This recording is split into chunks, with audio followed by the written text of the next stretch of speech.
Hey everybody, it's me, Max Farrell from DexFXMarkets.com. Today is the 28th of February, 2021, and this is the Sunday sideshow, I guess we could call it. Let's get started.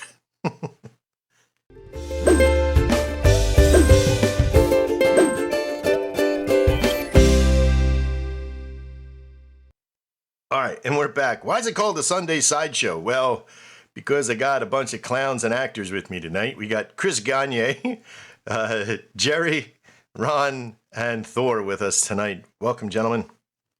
Good evening. Good evening. Thank you. Hey, Max. I love this. This is going to be awesome already. Why are we here tonight? Well, we're here tonight to kind of talk about something very important.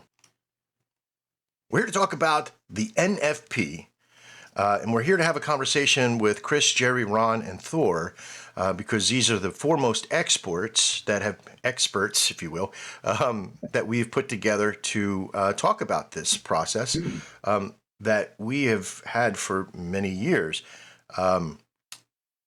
I personally, as probably most everybody here in this room knows, I've always avoided the NFP. You guys all probably know me long enough now to know what I've always said, that if you're trading the NFP, you have a 50-50 opportunity, and I don't like those odds. You guys agree with that?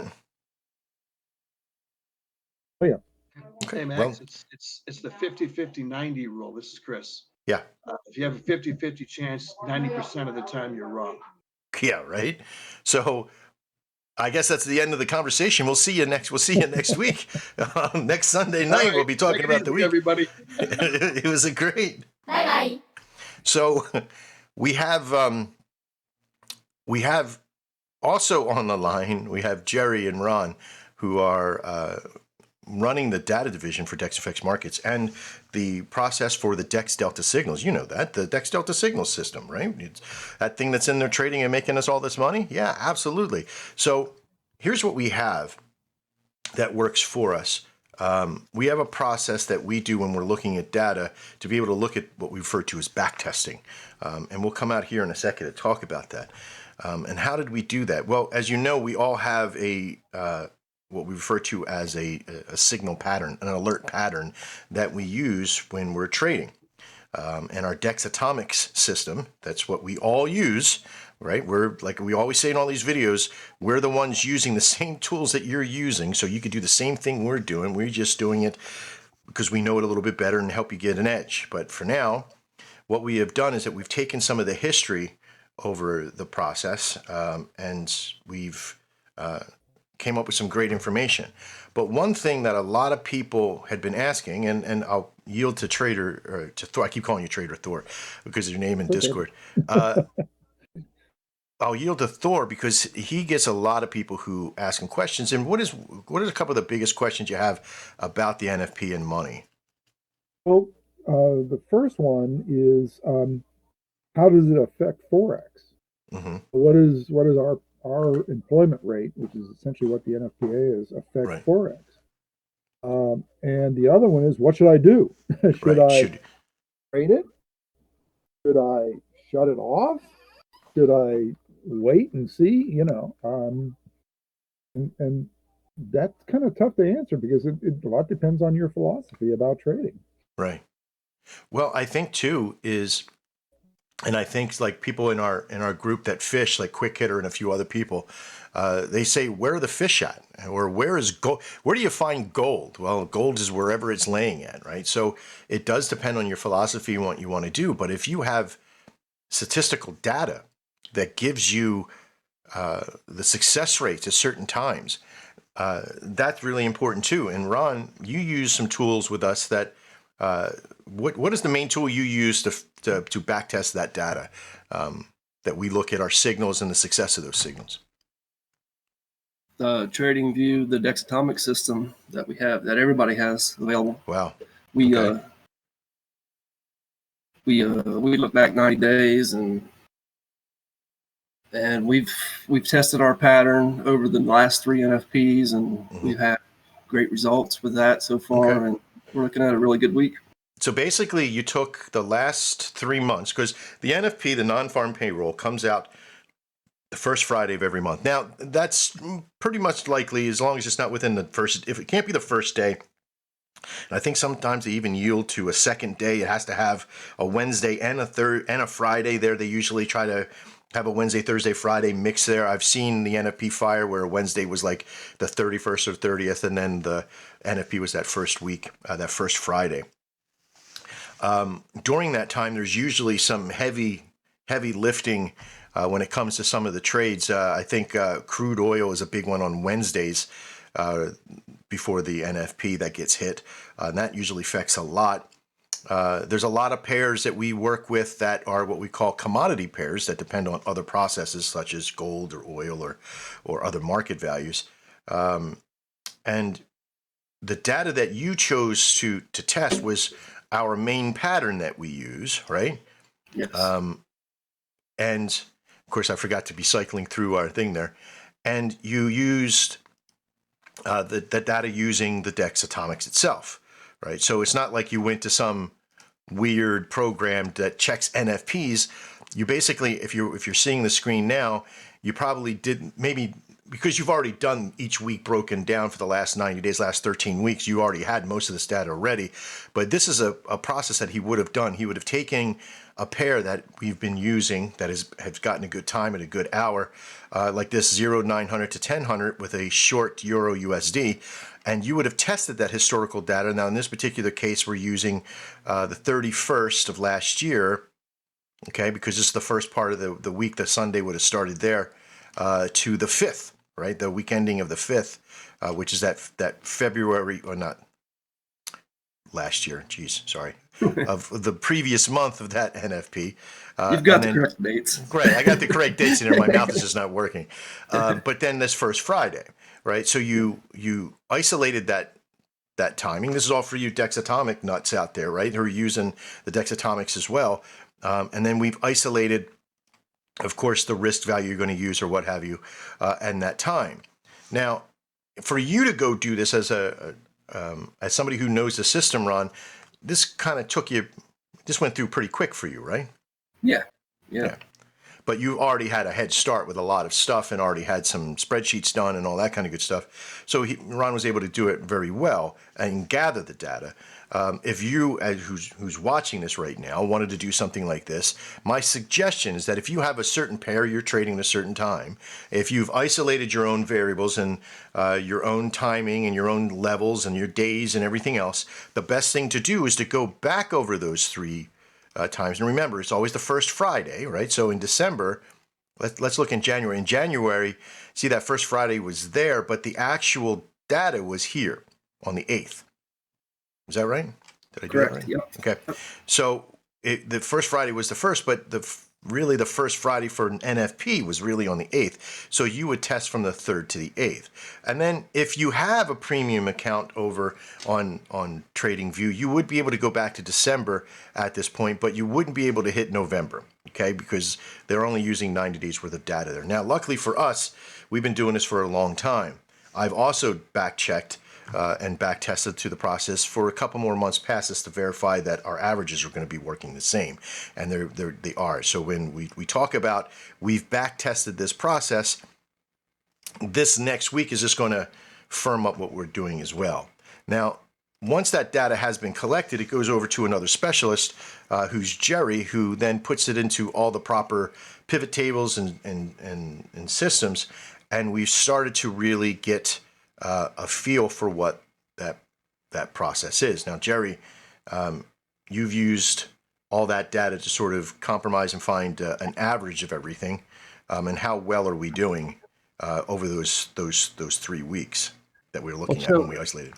Well, sure, Max. So as we look at the data of how that we put it all together, and Ron did a lot of the heavy lifting on that for sure, and we see our average, we know that during the non-farm payroll, we'll probably see a little more volatility in the market, Right. which that will equate to we should get additional fills, because in Okay. looking at the past 2 weeks of actual data, Right. we see that we're coming along very well with our signals. but the fills aren't as much as maybe what some would expect.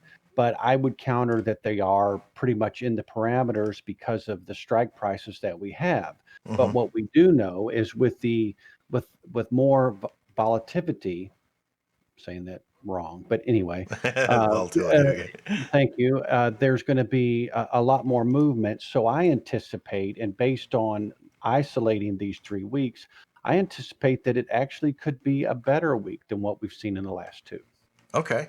So overall, the averages of what we've seen over the last couple of weeks in live testing, so we have forward testing and live testing now, you feel like we're going to see an increase in this week because most NFP weeks have a lot of volatility of movement, especially on Wednesdays, Thursdays, and Fridays, that we should see a good compromise with that. And we'll talk about why that is so far and why it does good in a good or bad market here in a moment.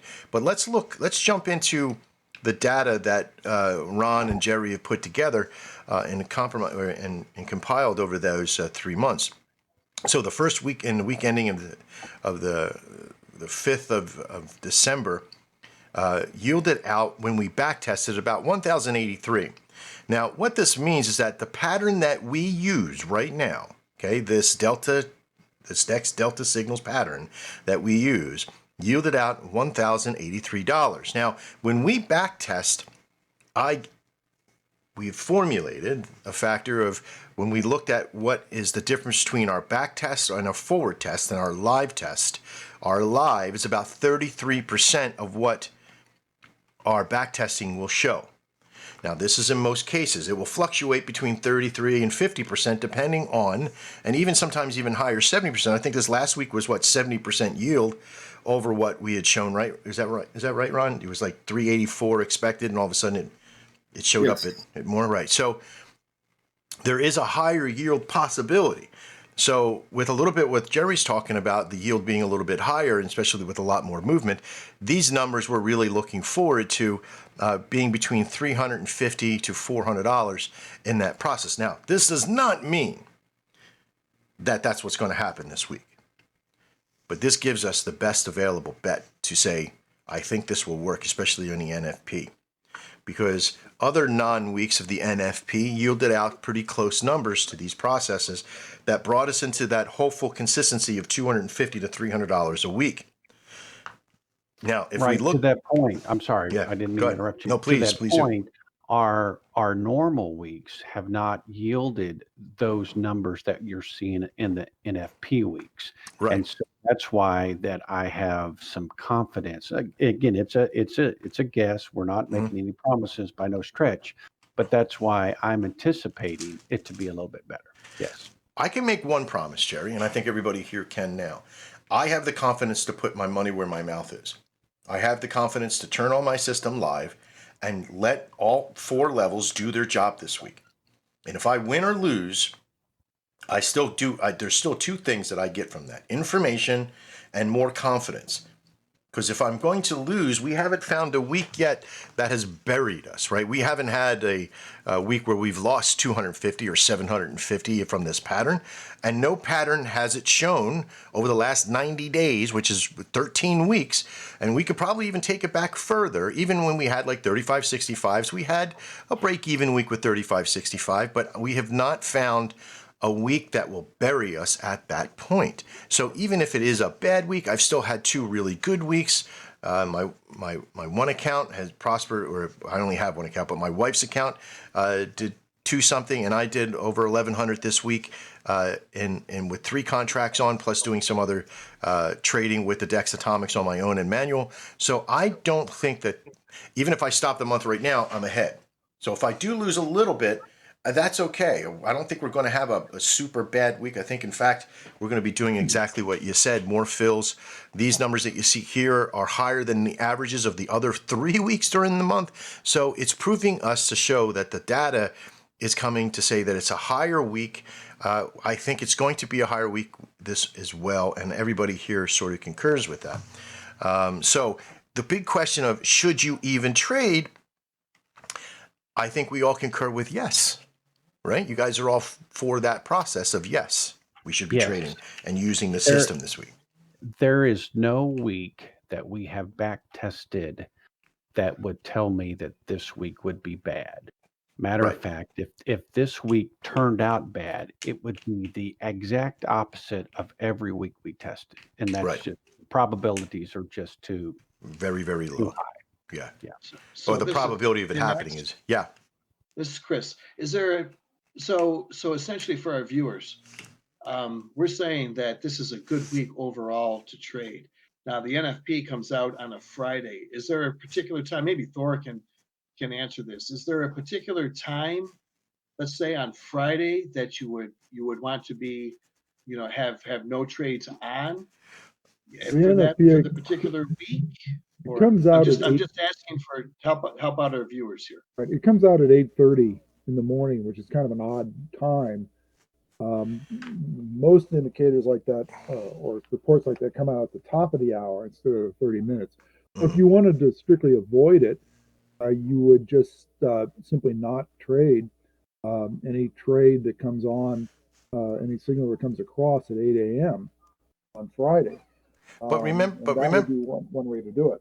but remember too that there's a chance of operator intervention, right? That you get into this mentality that, oh, I better turn it off here and then turn it on there, and then all of a sudden you get somebody who's trading level 1 and they missed out on the level 2 trades, or you got this person who turned it off at 8:30 but didn't turn it back on at 9, and then they lose, and then it's whatever it is, right? The numbers that you see here are operated behind no operator intervention at all. We didn't turn it on and off at certain times. It was from Sunday night to Friday afternoon, 15 or 1600.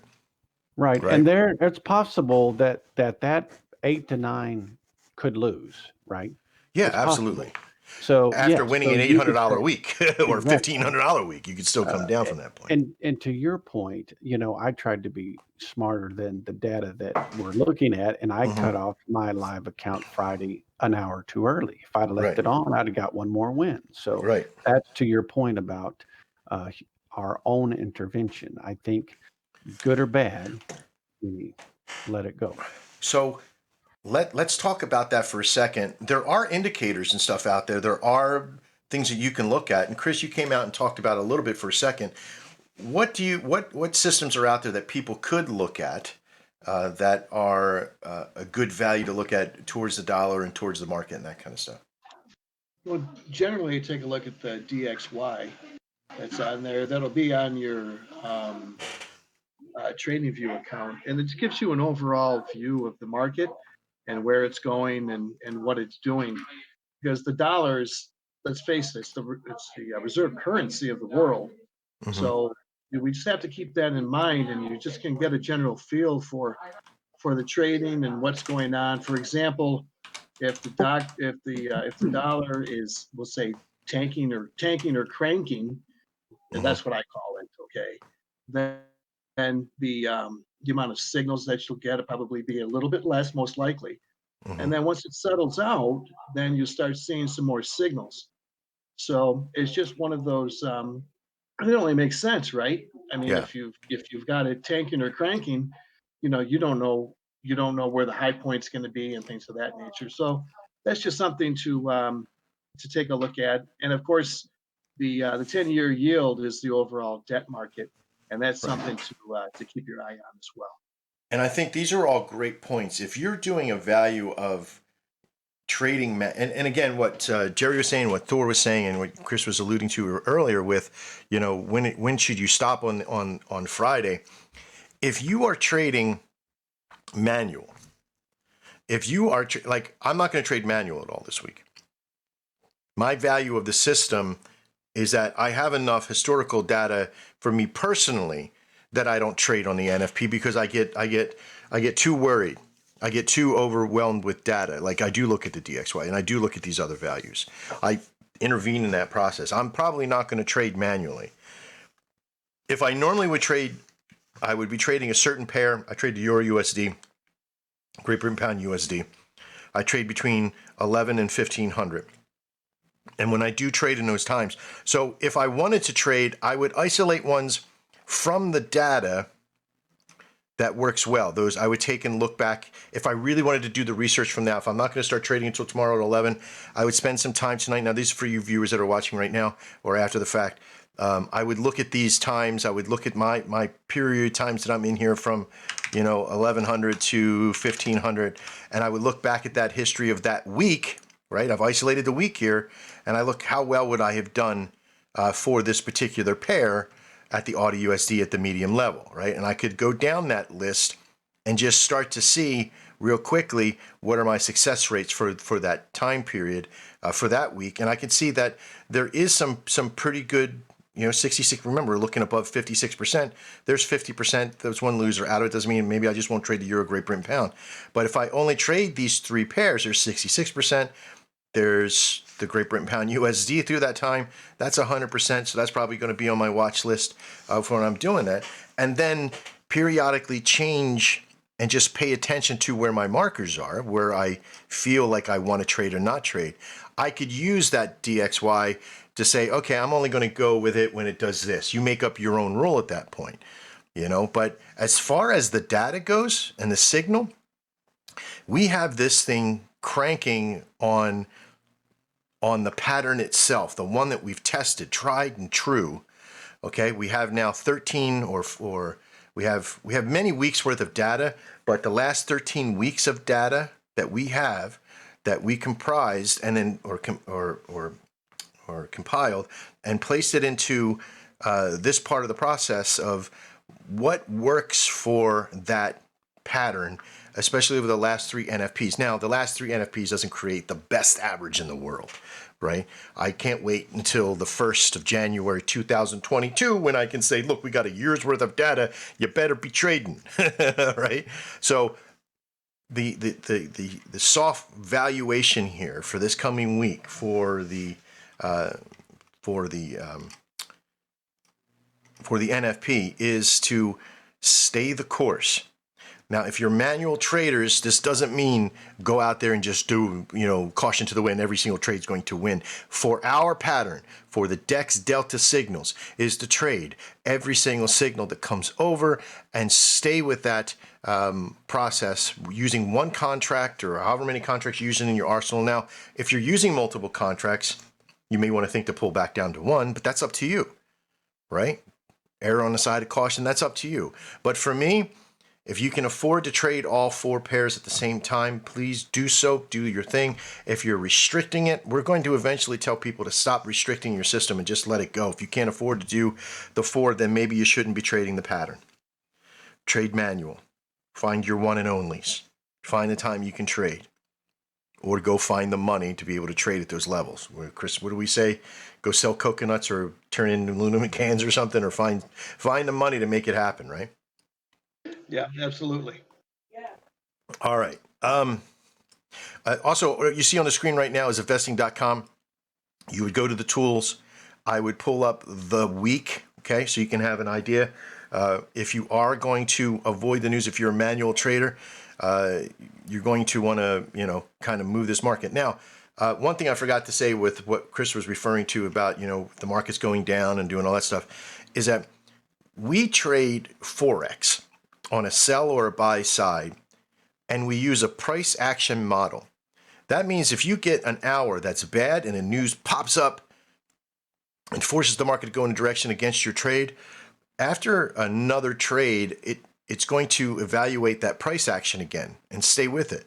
And unless you get a reverse fluctuation, which rarely happens except for on the real super heavy days, you're going to be on the right side of that trade the next time it comes up. But it doesn't mean that you go all in on the next one. In fact, you never go all in. You just let the thing do its job. Put your one contract on. Don't move it until your incremental crawl statute hits, and then just step and repeat. Just let it do its job. Okay? You guys got anything to add here at the end? Hey, Max, just a point is, as far as trading is concerned, for those with 401ks and things of that nature, where you're depending on the stock market to go up, when you're trading, okay, you don't have to, we make money whether the pair goes up or down. So Right. it doesn't really matter. So as traders, we're looking for differentials and the buy and the sell. So I just wanted to point that out, that's something that you have to get out of your mind. We quote unquote don't care, whether the particular pair is going up or down. I just wanted to point that out. You're absolutely right. And on that note, let me add one more subject into that process.